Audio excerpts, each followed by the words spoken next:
محبت کے کرب کے حوالے سے اب یہ اشعار دیکھیں کہ تیری گلی میں سارا دن دکھ کے کنکر چنتا ہوں، اور پھر یہ بھی آپ سنیں کہ شہر کی بے چراغ گلیوں میں زندگی تجھ کو ڈھونڈتی ہے ابھی۔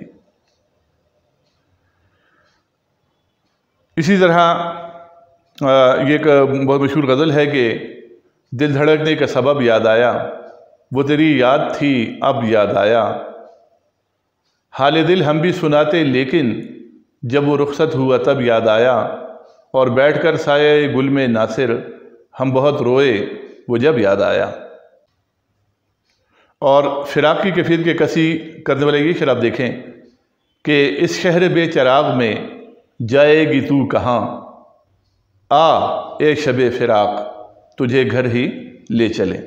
تو یہ کیفیات ہمیں ناصر کاظمی کے کلام میں ملتی ہیں، محبت کے حوالے سے، محبت کا دکھ اور کرب و فراق کا دکھ اور کرب جو ہے وہ ہمیں دکھائی دیتا ہے۔ پھر ان کی شاعری کے حوالے سے ایک اہم بات یہ ہے کہ ان کی شاعری پر ہجرت کے بہت زیادہ اثرات ہیں۔ ناصر کاظمی کے خاندان نے مشرقی پنجاب سے ہجرت کر کے رہائش اختیار کر لی تھی مغربی پنجاب میں، لاہور میں۔ تو ہجرت کے ایک تجربے سے وہ خود گزرے، اور ہجرت کے اس تجربے نے انہیں اتنا زیادہ متاثر کیا کہ ان کی شاعری میں ہمیں ہجرت کے تجربات جو ہیں وہ نظر آتے ہیں۔ ہجرت ایک بہت غیر معمولی واقعہ ہوتا ہے۔ ایک خاندان یا ایک فرد جب اپنے وطن مألوف کو چھوڑتا ہے، اپنے اصل وطن کو اور اپنے جہاں پہ وہ پیدا ہوا ہے اور جہاں پہ اس کی زندگی کا ابتدائی زمانہ گزرا ہے، اس کو چھوڑ کر ایک نئے ماحول میں اور ایک اجنبی ماحول میں آ کر رہائش اختیار کرنا، تو یہ ایک بہت ہی سخت اور کٹھن قسم کا تجربہ ہوتا ہے۔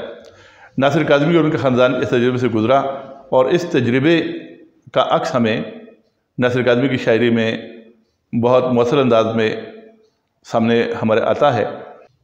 وہ کہتے ہیں کہ انہیں صدیوں نہ بھولے گا زمانہ، یہاں جو حادثے کل ہو گئے ہیں، اور وہ یہ بھی کہتے ہیں کہ گلی گلی آباد تھی جن سے کہاں گئے وہ لوگ، دلی اب کے ایسی اجڑی گھر گھر پھیلا سوگ۔ اور یہ شعر بھی آپ دیکھیں کہ پرانی صحبتیں یاد آ رہی ہیں، چراغوں کا دھواں دیکھا نہ جائے۔ وہ بار بار گزرے ہوئے زمانے کو یاد کرتے ہیں، اور ایک ماضی کی یاد، ایک نوسٹیلجیا کی کیفیت میں ڈھلتی ہوئی ان کی شاعری میں ہمیں نظر آتی ہے۔ پرانی محفلوں، پرانے مقامات کو اور پرانے لوگوں کو، گزرے ہوئے لوگوں کو وہ بار بار یاد کرتے ہیں۔ مل ہی جائے گا رفتگاں کا سراغ، اور کچھ دن پھرو اداس اداس، اور پکارتی ہیں فرصتیں کہاں گئیں وہ صحبتیں، زمین نگل گئی انہیں کہ آسمان کھا گیا۔ تو یہ بھی ان کی شاعری کی ایک اہم خصوصیت ہے۔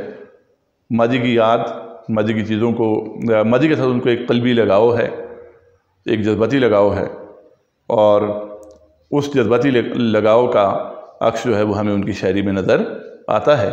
ایک کوشش دیکھیں کہ شکست پا راہ میں کھڑا ہوں، گئے دنوں کو بلا رہا ہوں، جو قافلہ میرا ہم سفر تھا مثال گرد سفر گیا وہ۔ تو یہاں پر بھی گزرے ہوئے قافلے کو وہ یاد کر رہے ہیں۔ اور جذبات نگاری جو ہے یہ ناصر کاظمی کی شاعری کی ایک نمایاں خصوصیت ہے۔ ناصر کاظمی نے جذبات و احساسات کو بہت مؤثر انداز میں پیش کیا ہے اور ان کی عکاسی کی ہے۔ مثلاً اب یہ شعر سنیں کہ شور برپا ہے خانہ دل میں، کوئی دیوار سی گری ہے ابھی، اور سو گئے لوگ اس حویلی کے، ایک کھڑکی مگر کھلی ہے ابھی، اور دائم آباد رہے گی دنیا، ہم نہ ہوں گے کوئی ہمسا ہوگا، اور اندھیری شام کے پردے میں چھپ کر کسے روتی ہے شبنم کی روانی۔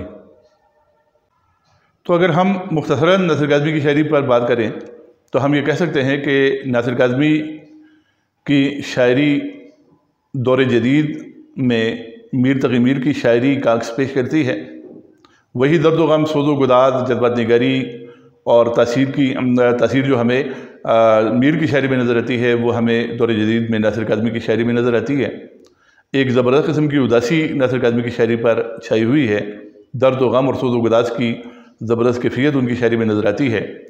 ہجرت کے تجربات کا عکس بھی ان کی شاعری میں دکھائی دیتا ہے، انسانی جذبات کی سچی تصویریں ہمیں ان کی شاعری میں دکھائی دیتی ہیں، اور انہوں نے اپنے زمانے اور اپنے عہد کے کرب کو شاعری میں سمویا ہے۔ غم ذات، غم جانا اور غم دورہ ہمیں ان کی شاعری میں دکھائی دیتا ہے۔ شاعری اور غزل کے حوالے سے بالخصوص ان کی شاعری میں تغزل بھی ہے، ان کی شاعری میں تشبیہات و استعارات کا خوبصورت استعمال بھی ہوا ہے، اور مضامین اور فکر کے اعتبار سے اور فن کے اعتبار سے ہر لحاظ سے انہوں نے معیاری غزلیں لکھی ہیں۔